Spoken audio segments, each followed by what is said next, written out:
Ito ang Angels Camp dito sa California. Pagmamay-ari ito ng mga members ng World Mark the Club.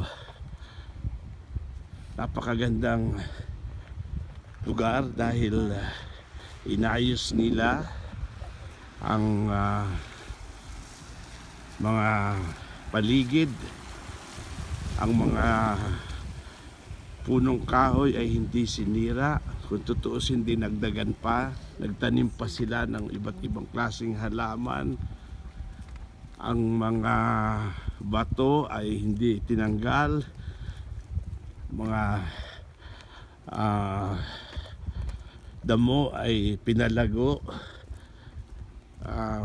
Berding-berde ang kulay ng kapaligiran, maliban lamang sa ibang mga kahoy na medyo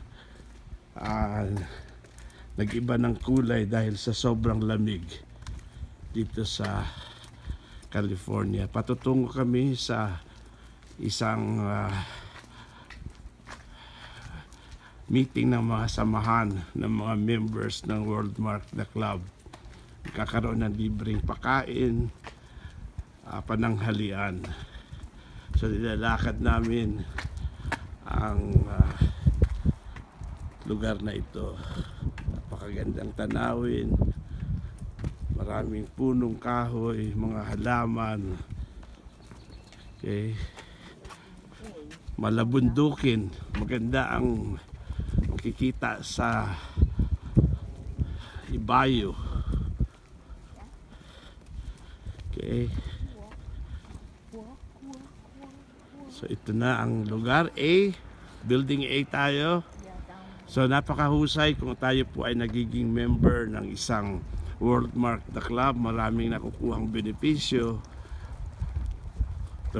pribilehiyo. Nagagamit mo yung buong facility sa loob ng property.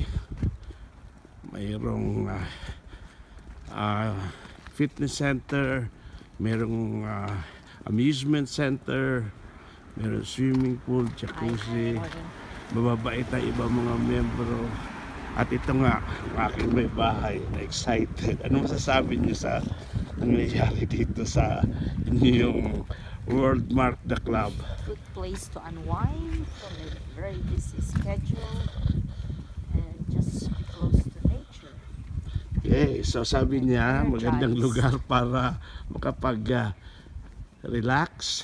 So dito yung aming meeting area. Magkakaroon ng libreng pakain, libreng pananghalian, presentation center, Wyndham World Mark the Club. Anyway, magandang tanghali at yun ang kapaligiran, mga properties ng World Mark the Club, Wyndham.